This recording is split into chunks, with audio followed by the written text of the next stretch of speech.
ॐ भूर्भुवस्वः तत्सवितुर्वरेण्यं भर्गो देवस्य धीमहि धियो यो नः प्रचोदयात्।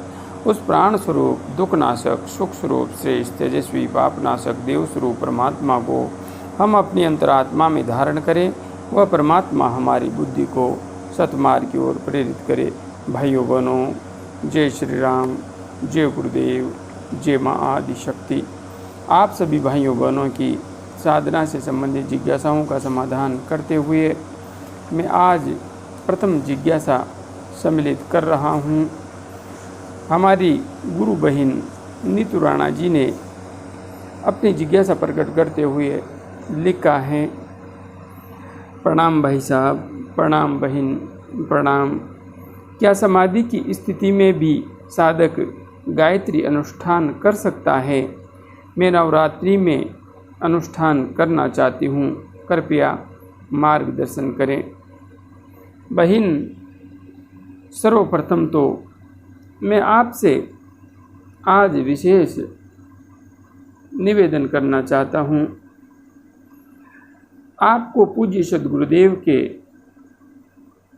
संकल्प को सिद्ध करने के लिए, सपनों का संसार बनाने के लिए अब विशेष रूप से अपने लक्ष्य का संधान करना है। इसलिए कल आप मेरे से बात करेंगी। जो मोबाइल नंबर वीडियो के साथ दिया जाता है उस पर कॉल करके आपको मेरे से बात करनी है, क्योंकि अब आपको भी विशेष लक्ष्य के साथ साधना करनी है। आपने पूछा है, क्या समाधि की स्थिति में भी साधक गायत्री अनुष्ठान कर सकता है? बहन, पूज्य सद्गुरुदेव एवं जगत जननी माँ की कृपा से आप इस समय संप्रज्ञात समाधि से भी ऊपर की स्थिति में अर्थात निर्विकल्प समाधि में चल रही हैं, और यह अपने आप में अत्यंत विशिष्ट स्थिति है। अब आपको अपनी साधना की ऊर्जा को पूज्य सद्गुरुदेव के संकल्प को सिद्ध करने में लगाना है। हाँ, आप अनुष्ठान तो करेंगी, किंतु वह अनुष्ठान अब विशिष्ट होगा। इसके लिए आप कल मेरे से बात करेंगी, जिसमें मैं आपको कुछ विशेष निर्देश दूंगा। आपको अनुष्ठान अवश्य करना है, बस कुछ परिवर्तन के साथ। आगे बहन शशि तिवारी जी ने अपनी जिज्ञासा प्रकट करते हुए लिखा है। गुरुजी प्रणाम। प्रणाम बहन, प्रणाम, खुश रहिए। गुरुजी, मैं नवरात्रि में गायत्री मंत्र का अनुष्ठान करना चाहती हूँ बीमारी से राहत के लिए, क्योंकि मेरी 3 साल की बेटी है, उसकी दवा चल रही है और डॉक्टर ने 6 माह का कोर्स बोला है। ठीक होने के लिए उसको टीबी का इन्फेक्शन हो गया है। मेरी भी तबीयत ठीक नहीं रहती। मैंने पहले कभी अनुष्ठान नहीं किया है, कृपया मेरा मार्गदर्शन करें। गुरुजी, यह भी बता दीजिए, मंत्र मानसिक हो या वाचिक? बहन, जहाँ तक बात है मंत्र की, तो इस भौतिक जगत से संबंधित यदि हमें कोई लक्ष्य सिद्ध करना है तो मंत्र का विज्ञान यह कहता है कि वाचिक जप करना चाहिए, क्योंकि वाचिक जप करने से वे शब्द प्रकृति पर विशेष प्रभाव डालते हैं। और यदि हमें आध्यात्मिक उन्नति चाहिए, हमें मुक्ति का मार्ग प्रशस्त करना है, तो जप मानसिक होना चाहिए, क्योंकि मानसिक जप करने से गहरे ध्यान की शीघ्र प्राप्ति होती है और हम मन से पार जाने में समर्थ हो जाते हैं। किंतु यदि साधक मुक्ति के पथ पर भी अग्रसर होना चाहता है और वह भौतिक समस्याओं से भी निजात पाना चाहता है, ऐसी स्थिति में उसे उपांशु जप करना चाहिए, अर्थात ध्वनि अधिक न हो, हल्की हल्की ध्वनि हो, होठ हिलते रहें और मंत्र जप चलता रहे, नज़दीक बैठा हुआ व्यक्ति भी सुन न सके। इस तरीके से यदि हम जप करते हैं तो भौतिक कार्यों में भी सिद्धि मिलती है, भौतिक समस्याएं भी दूर होती है, समाप्त होती है और साधक मुक्ति के मार्ग को भी प्रशस्त कर पाने में समर्थ होता है। इसलिए उपांशु जप आपके लिए श्रेष्ठ रहेगा। आपने पूछा है नवरात्रि में आप गायत्री अनुष्ठान करना चाहती हैं बीमारी से राहत के लिए। तो बहन, आप बीमार हैं तो पूज्य सद्गुरुदेव ने बीमारी को दूर करने के लिए विशेष उपाय बताए हैं, आप अनुष्ठान कर सकती हैं। किंतु आप किस प्रकार की बीमारी से ग्रस्त हैं उसी अनुसार आपको बीज मंत्रों का संपुट भी अपने मंत्र में लगाना है। यहाँ पर पूज्य सद्गुरुदेव ने गायत्री महाविज्ञान ग्रंथ में जैसा लिखा है मैं वैसा का वैसा पढ़ कर के आपको सुना रहा हूँ और बाद में उसको समझा भी दूंगा। गुरुदेव लिख रहे हैं, स्वयं रोगी होने पर जिस स्थिति में भी रहना पड़े उसी में मन ही मन गायत्री महामंत्र का जप करना चाहिए। एक मंत्र समाप्त होने और दूसरा आरंभ होने के बीच में एक बीज मंत्र का संपुट भी लगाते चलना चाहिए। सर्दी प्रधान अर्थात कफ रोगों में एम बीज मंत्र, गर्मी प्रधान पित्त रोगों में आयम बीज मंत्र, अपच एवं विष तथा वात रोगों में हूम बीज मंत्र का प्रयोग करना चाहिए। निरोग होने के लिए वृषभ वाहिनी हरित वस्त्रा गायत्री का ध्यान करना चाहिए। यहाँ पर पूज्य सद्गुरुदेव ने माँ के साकार स्वरूप का ध्यान करने का ज्ञान दिया है, किंतु यदि आप प्रकाश पुंज का ध्यान करती हैं तो हरि आभा से युक्त प्रकाश पुंज का आपको ध्यान करना है। दूसरों को निरोग करने के लिए भी इन्हीं बीज मंत्रों का और इसी ध्यान का प्रयोग करना चाहिए। रोगी के पीड़ित अंगों पर उपयुक्त ध्यान और जप करते हुए हाथ फेरना, जल अभिमंत्रित करके रोगी पर मार्जन देना एवं छिड़कना चाहिए।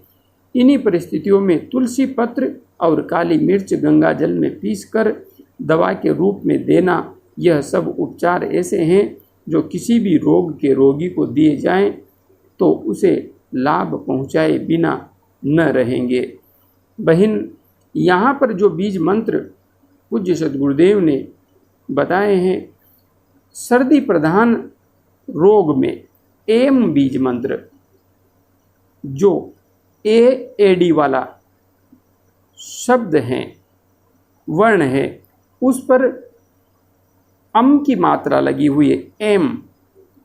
और गर्मी प्रधान पित्त रोगों में यहाँ पर आइम अर्थात आई की मात्रा में अम की मात्रा लगी हुई है। इस बीज मंत्र का जप करना है गायत्री महामंत्र के साथ। अपच एवं विष तथा वात रोगों में हूम बीज मंत्र का प्रयोग करना है। आपको जब इस प्रकार से करना है, ओम भूर्भुवस्व तत्सवितुर्वरेण्यं भर्गो देवस्य धीमहि धियो यो न प्रचोदयात्। एम ओम भूर्भुवस्व तत्सवितुर्वरेण्यं भर्गो देवस्य धीमहि धियो यो न प्रचोदयात्। एम। इस प्रकार से एक मंत्र पूर्ण हो जाएगा। उसके बाद में अगला मंत्र शुरू करने से पूर्व आपको बीज मंत्र का संपुट लगाना है। जिस प्रकार की भी आपको बीमारी है उस प्रकार के बीज मंत्र का संपुट लगाते हुए आपको मंत्र जप करना है। हाँ, यहाँ पर जब हम अनुष्ठान करते हैं तो उसमें विशेष ध्यान रखने की बात यही है कि हम किस स्तर पर अनुष्ठान करना चाहते हैं। जैसे आप 24,000 गायत्री महामंत्र का नवरात्रि में अनुष्ठान करती हैं तो आपको उसी अनुरूप माला का जप प्रतिदिन सुबह शाम डिवाइड करके करना है। आप सुबह शाम में इस जप को पूर्ण करती हैं तो उस हिसाब से कर सकती हैं, और यदि आप सुबह ही इसको जप को पूर्ण करना चाहती हैं तो उस हिसाब से कर सकती हैं। 12,000 का अनुष्ठान भी आप कर सकती हैं और 24,000 का अनुष्ठान भी आप कर सकती हैं। उसी अनुपात में आपको माला से जप करना है। और यहाँ पर विशेष बात है कि अंत में आपको हवन करना है। तो हवन के संबंध में मैंने वीडियो बना रखा है। वैसे गायत्री परिवार के चैनल पर भी आपको हवन से संबंधित वीडियो स्पष्ट रूप से मिल जाएगा। तो उस अनुसार आप अंत में दशांश हवन या जितना जप आप करती हैं प्रतिदिन उसके अनुसार दशांश हवन कर सकती हैं। इससे आपको अंतिम दिन में बहुत ज़्यादा हवन करने का भार नहीं पड़ेगा। तो इस तरीके से आप जप और हवन कर सकती हैं और उसके बाद में अंत में कन्या भोज अवश्य करवाएं। इससे आपको जो आप साधना करेंगी, जो अनुष्ठान करेंगी, उसका वास्तविक लाभ मिल सकेगा। बस इतना सा ही है, विशेष तो कोई समस्या नहीं है करने में। तो इस तरीके से आप अनुष्ठान पूर्ण कर सकती हैं। आगे इसी संबंध में बहन शोभिता मुखर्जी ने, जो कि रेकी मास्टर हैं अमेरिका से, अपनी जिज्ञासा प्रकट करते हुए लिखा है, गुरुजी इस नवरात्रि में नवान मंत्र का जाप और अनुष्ठान करना चाहती हूँ। संपूर्ण विधि विधान पर अगर एक वीडियो शेयर कर दें तो बहुत कृपा होगी। बहन, आपने नवान मंत्र का जप और अनुष्ठान करने की इच्छा प्रकट की है और संपूर्ण विधि विधान पर वीडियो बनाने के लिए कहा है, किंतु नवान मंत्र का मैंने कभी भी अनुष्ठान नहीं किया है, क्योंकि मैं नवान मंत्र का जप नहीं करता हूँ। इसलिए नवान मंत्र से अनुष्ठान किस तरीके से किया जाता है यह भी मुझे विशेष अनुभव नहीं है, किंतु हाँ, आपकी सुविधा के लिए मैं आपको बता रहा हूँ। आप गायत्री साधना की जो विधि है, पवित्रीकरण, आचमन, शिखा वंदन आदि, उसका अनुसरण करते हुए प्रतिदिन नवान मंत्र का जप कर सकती हैं। इसमें कोई भी समस्या नहीं है। मैंने यह प्रयोग करके देख रखा है। तो आप उस विधि का अनुसरण करते हुए नवान मंत्र का जप करें, जितना भी आप कर सके। आप 27 माला कर सकती हैं। 24,000 का अनुष्ठान करें तो उस अनुसार आप डिवाइड करके जप कर सकती हैं। 12,000 का अनुष्ठान कर सकती हैं। तो वो आप अपने हिसाब से देखें।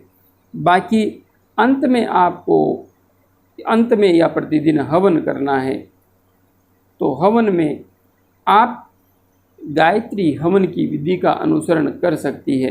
इसमें भी कोई समस्या नहीं है। आप अपने इसी चैनल पर उपलब्ध वीडियो दैनिक गायत्री हवन, उस वीडियो को देख लीजिए, या गायत्री परिवार शांति कुंज की वेबसाइट पर आपको वीडियो मिल जाएगा।